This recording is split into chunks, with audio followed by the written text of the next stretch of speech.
હિંમતનગર નગરપાલિકા ડમ્પિંગ સાઇટનો કચરો એકત્રિત કરી કોલસો બનાવી ઇન્ડસ્ટ્રીઝમાં આપશે। વર્ષોથી શહેરની ડમ્પિંગ સાઇટ પર લાખો ટન કચરો પડી રહ્યો છે, ત્યારે પાલિકા દ્વારા સુરતની એક એજન્સીને 8000 ચોરસ કિલોમીટર જમીન ભાડે આપી છે, જે જમીનમાં 7 કરોડના ખર્ચે પ્લાન્ટ રાખવામાં આવ્યો છે, જે ગુજરાતમાં સૌપ્રથમ પ્લાસ્ટિક મિશ્રિત લાકડાના કોલસા જેવો અને ઝડપથી સળગી શકે તેવો કોલસો બનાવવા પ્લાન્ટ શરૂ કરાયો છે। જીપીસીબીની ગાઈડલાઈન મુજબ અહીં કેમિકલ નાખી કચરામાંથી કોલસો બનાવવાની કામગીરી હાથ ધરવામાં આવી છે, જેને લઈ પર્યાવરણને ફાયદો થશે। જ્યારે પ્લાસ્ટિક નિર્મિત કોલસો ગુજરાતના અન્ય સ્થળે આવેલા નાના ઉદ્યોગોને બળતણના ઉપયોગ આપશે, તો પાલિકાને મહિને 21000 ભાડે પેટે મળશે। સમગ્ર ગુજરાતની નગરપાલિકા દ્વારા આ પ્રકારે કામગીરી કરવામાં આવે તો ચોક્કસપણે શહેરમાંથી ગંદકીનો નાશ થશે। આ પ્લાન્ટના ઉદ્ઘાટનમાં જિલ્લા સાંસદ, સ્થાનિક ધારાસભ્ય, સમગ્ર નગરપાલિકાનો સ્ટાફ હાજર રહ્યો હતો। હિંમતનગર નગરપાલિકા દ્વારા BA પ્રેરણા ક્લીન અર્થ કંપની, જે સુરતની કંપની છે, તેના દ્વારા આ પ્લાન્ટ સ્થાપવામાં આવેલો છે। હિંમતનગર નગરપાલિકાએ એ કંપનીને આ જગ્યા આપેલી છે। એ કંપની દ્વારા લગભગ 7 કરોડ રૂપિયાનું ઇન્વેસ્ટમેન્ટ કરવામાં આવેલું છે। આ કંપની હિંમતનગર નગરપાલિકાની જે ડમ્પિંગ સાઇટ ઉપર લાખો ટન જે કચરો પડી રહેલો છે, તે કચરામાંથી પ્લાસ્ટિક સેગ્રીગેટ કરી અને એ પ્લાસ્ટિકના ઇન્ડસ્ટ્રીયલ કોલ બનાવશે। એ કોલ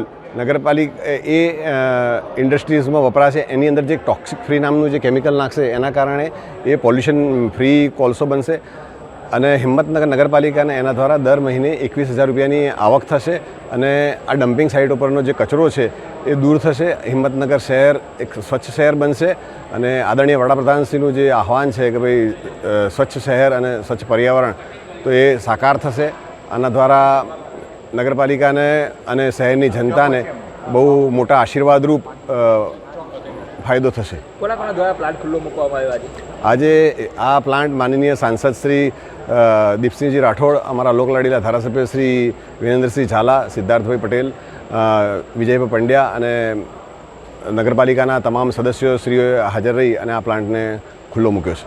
આજના સમયમાં જ્યારે કોન્ટામિનેટેડ પ્લાસ્ટિક, રિફ્યુઝ પ્લાસ્ટિકનો ભરાવો લેન્ડફિલ સાઇટ ઉપર થઈ રહ્યો છે, આ એક એવું પ્લાસ્ટિક છે કે જેનું રિસાયકલિંગ થતું નથી અને આપણે એને ભંગારમાં પણ નથી આપી શકતા।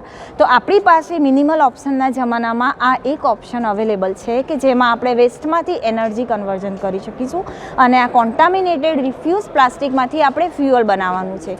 આ જ ટેકનોલોજીને આપણે નામ આપ્યું છે રિફ્યુઝ પ્લાસ્ટિક ડિરાઇવ્ડ ફ્યુઅલ અને આ ફ્યુઅલનો ઉપયોગ આપણે સિમેન્ટ ક્લીનમાં, કે જ્યાં generally petroleum, natural gas, petroleum coke વપરાય છે, એમાં આપણે 5% દરે આ RDF ફ્યુઅલને મિક્સ કરી અને આપણે વાપરી શકીએ છીએ। તો ટૂંકમાં આ રીતે આપણે જે અશ્મિજન્ય બળતણ ઉપરનું આપણું ભારણ ઓછું કરી શકીશું અને સાથે સાથે આ કોન્ટામિનેટેડ પ્લાસ્ટિકથી વાતાવરણને થતા પ્રદૂષણથી આપણી ધરતીને બચાવી શકીશું।